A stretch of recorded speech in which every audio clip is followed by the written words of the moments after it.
ನಮ್ಮ ತಂಡದ ಶ್ರೀಶಕ್ತಿ ಪ್ರಸನ್ನಕುಮಾರ ಇವರೆಲ್ಲ ಮೊದಲಾದವರು ಇದ್ದಾರೆ. ಪುಟ್ಟಸ್ವಾಮಿ ನಾಯಕರು ಇವರೆಲ್ಲ ಕೆಲಸ ಏನಿದ್ದಾರೆ. ಇದು ಸಂಶೋಧನೆ ವಿಜ್ಞಾನ ಸಂಕುಲದ ಅವ್ರಿಗೆ ಗೊತ್ತಿದೆ ಎಷ್ಟೊಂದು ಸಿದ್ಧಗಳಿವೆ ಅಂತ. ಈ ಸಮಸ್ಯೆಗಳು ಒಂದೊಂದು ಸಿದ್ಧನ್ನು ಬೆಳೆಸೋದಕ್ಕೆ ನಾವು ಹಲವಾರು ತಿಂಗಳು ಬೇಕು. ಒಂದೊಂದು ಲೇಖನ ಉದಾಹರಣೆಗೆ ಈ ಚಿತ್ರದುರ್ಗ ಪರಿಸರ ಬೆಟ್ಟ ಪರಿಸರದ ಈ ಏನಿದೆ ತೀರ್ಥ ಸ್ಥಾನಗಳು ಏನು ನೀವು ಹೇಳ್ತೀರಿ, ಜಲದಿ ಪೂಜಾ ಎಡೆಗಳು, ಅದ್ರ ಕುರಿತು ಎಷ್ಟಿವೆ.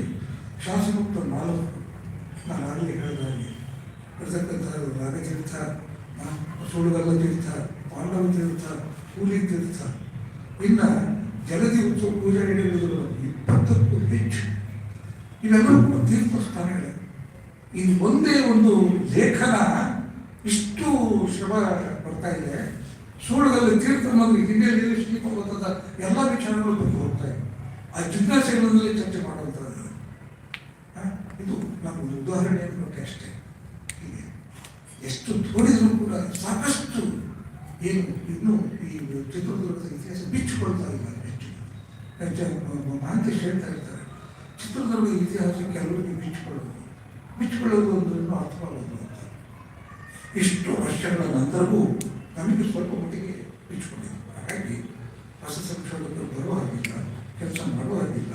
ನಮ್ಮ ಕಾಲಕ್ಕೆ ನಾವು ಮಾಡಿದ್ರೂ ಸರಿ, ಅದು ಬೇರೆಯವರು ಮಾಡಿರೋದು ಅಂತಿಮ. ಎಲ್ಲವೂ ಕೂಡ ಕೊನೆ ಆಗಬೇಕಾಗಿದೆ. ಈ ನಿಟ್ಟಿನಲ್ಲಿ ಪ್ರಯತ್ನ ಮುಂದುವರೆದಿದೆ. ಈ ಕನ್ನಡ ನಮ್ಮ ಚಿತ್ರದುರ್ಗ ಇತಿಹಾಸ ಕೂಟದಲ್ಲಿ ಇಂತಹ ಕೆಲವು ಜಿಜ್ಞಾಸೆಗಳಿಗೆ ಅಥವಾ ಹೊಸ ವಿಚಾರಗಳಿಗೆ ನಾವು ಒಂದು ಅವಕಾಶವನ್ನು ಮಾಡಿಕೊಡೋದು, ಹೊಸ ವಿಷಯವನ್ನು ನಾವು ತಿಳ್ಕೊಳ್ತಾ ಇದ್ದೇವೆ. ತಮಗೂ ಕೂಡ ಪ್ರಯೋಜನಕಾರಿ ಆಗುವ ರೀತಿಯಲ್ಲಿ ಪ್ರಯತ್ನ ಪಡ್ತಾ ಇದ್ದೇವೆ. ಹೀಗಾಗಿ ನಮ್ಮ ಸಹಕಾರದಿಂದ ಮುಂದುವರಿಗೆ ನಮ್ಮ ಆಶೀರ್ವಾದ ಅಂತ ಹೇಳ್ಕೊಂಡು, ಲಕ್ಷ್ಮೀ ಶೆಟ್ಟಿಯವರೇ, ನೀವು ಈ ಒಂದು ಗೋಷ್ಠಿಯ ಕಾರ್ಯಕ್ರಮವನ್ನು ಯಶಸ್ವಿಯಾಗಿ ಪೂರೈಸಿದ್ದೀರಿ. ಹಾಗಾಗಿ ಕೇವಲ ನಮ್ಮ ಚಿತ್ರದುರ್ಗ ಇತಿಹಾಸ ಕೂಟದ ಪರವಾಗಿಲ್ಲ, ಸಮಸ್ತ ಚಿತ್ರದುರ್ಗದ ಇತಿಹಾಸ ಅಭಿಮಾನಿಗಳ ಪರವಾಗಿ, ನಾಗರಿಕರ ಪರವಾಗಿ ಇದ್ದೀನಿ ನಾನು.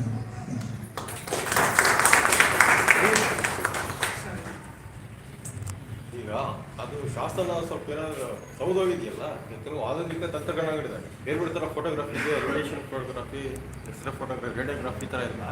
ಅದಕ್ಕೆ ಪೂರಕವಾದಂಥ ತಂತ್ರಾಂಶಗಳೆಲ್ಲ ಇದ್ದಾವೆ. ಅದನ್ನು ಒಂದು ವ್ಯವಸ್ಥಿತವಾಗಿ ನಾವು ಅದು ಕರೆಕ್ಟು. ಅವ್ರನ್ನ ಈ ಶಾಸನ ತಜ್ಞರನ್ನ ಇಟ್ಕೊಂಡು ಮಾಡಿ ಒಂದು ಗುಂಪು ಕೆಲಸ ಮಾಡಬೇಕು. ನೀನು ಹೇಳಿದ ತಂತ್ರಜ್ಞಾನವನ್ನು ಬಳಸ್ಕೊಂಡು ಒಂದು ಗುಂಪು ಕೆಲಸ ಮಾಡಿ ಶುದ್ಧವಾದ ಪಾಠವನ್ನು, ಸಾಧ್ಯವಾದ ಅಂತಿಮವಾದ ಪಾಠವನ್ನು ನಿಷ್ಕರಿಸಿ ಎಲ್ಲ ಡೌಟ್ಸನ್ನು ಕ್ಲಿಯರ್ ಮಾಡೋದು ಒಳ್ಳೆಯದು. ಅಲ್ಲಿವರೆಗೂ ನಾವು ನೀವು ಗೊಂದಲಿಲ್ಲ.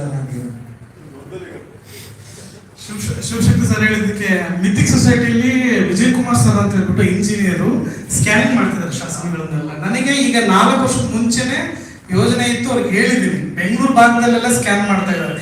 ಶಾಸನ ಎಷ್ಟೇ ಹಾಳಾಗಿರ್ಲಿ ಪೂರ್ತಿ ಪಾಠ ಹೊರಗೆ ಬರುತ್ತೆ, ನಮಗೆ ಗೊತ್ತಾಗುತ್ತೆ. ಇವತ್ತೇ ನಾನು ವಿಜಯ್ ಕುಮಾರ್ ಹತ್ರ ಮಾತಾಡ್ತೇನೆ, ದಯವಿಟ್ಟು ಮಾತಾಡಿ. ಸೂಪರ್ ಆಗಿ ಬರುತ್ತೆ. ಎಂ ಎಸ್ ಕೃಷ್ಣ ಪಾಠನ, ರಾಷ್ಟ್ರಕೃತ ಪಾಠನ ಅಲ್ಲಿ ನಮಗೆ ಇದಾಗ್ಬಿಟ್ಟಿದೆ. ಅಂತಿಮಗೊಳ್ಳಬೇಕು, ಈ ಡೌಟ್ ಅಂತಿಮ ಆಗ್ಬೇಕು. ಒಂದೇ ಪೂರ್ವಕದ ಒಂದು ಮಾಹಿತಿ ಹೇಳ್ತೀನಿ.